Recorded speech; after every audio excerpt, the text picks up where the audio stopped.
আসসালামু আলাইকুম রহমতুল্লাহি ওবরাকাতু। এটি হচ্ছে শ্রীপুরের হাজী আব্দুস সাত্তার দারুল উলুম মাদ্রাসা মসজিদ কমপ্লেক্স। দেখেন কত কোটি টাকা ব্যয়ে এই মসজিদটি এবং মসজিদ কমপ্লেক্সটি জনাব হাজী আব্দুস সাত্তার সাহেব করেছেন। এখানে পাশাপাশি রয়েছে দুইটি সুউচ্চ মিনার এবং মিনারের সাথেই সুন্দর দৃষ্টিনন্দন পাথর খচিত মসজিদ এবং তার পাশেই রয়েছে হাজী আব্দুস সাত্তার দারুল উলুম মাদ্রাসা। এখানে প্রায় 5 শতাধিক ছাত্র লেখাপড়া করে, পাশাপাশি মসজিদে তারা নামাজ পড়ে। কি সুন্দর দৃষ্টিনন্দন মসজিদ, আপনারা না দেখলে যারা না দেখছেন তারা কল্পনাও করতে পারবেন না যে এখানে এত সুন্দর একটা দৃষ্টিনন্দন মসজিদ এবং মসজিদ কমপ্লেক্স রয়েছে। মসজিদের চারপাশে রয়েছে অসংখ্য বিভিন্ন জাতের গাছগাছালি, নারকেল গাছ, তারপরে সুপারি আছে, বিভিন্ন ফুল ফলস গাছ রয়েছে এবং মসজিদের এটা হচ্ছে মসজিদের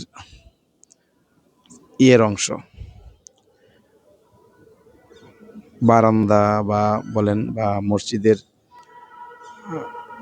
সামনের নামাজ পড়ার জায়গা, বিশাল জায়গা রয়েছে মসজিদের সামনে নামাজ পড়ার।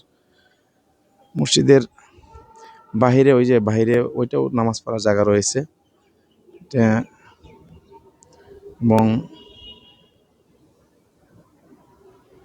এই পাশে রয়েছে আরও গাছ। মসজিদের দৃষ্টিনন্দনের জন্য তারা বিভিন্ন লতা জাতীয় গাছ রোপণ করেছেন।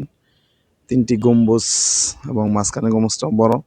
যদিও আমার ড্রোন নাই, ড্রোন ভিডিও থাকলে আপনাদের সুন্দরভাবে দেখানো যেত। মসজিদ, এটা মসজিদের ভিতর, মসজিদের সামনের অংশ। মসজিদের এখন আপনাদের মসজিদের ভিতরে নিয়ে যাচ্ছি। দেখেন মসজিদের ভিতরের অংশ কত সুন্দর। এই যে হুজুর সুন্দর, এই যে যাচ্ছে, দেখেন মসজিদের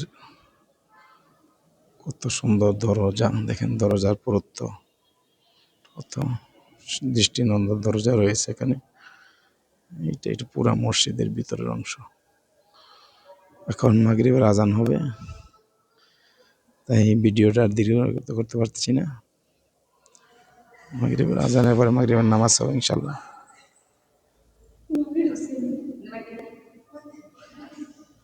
যে দৃষ্টিনন্দন বাতি রয়েছে, রয়েছে চার বাতি অসংখ্য,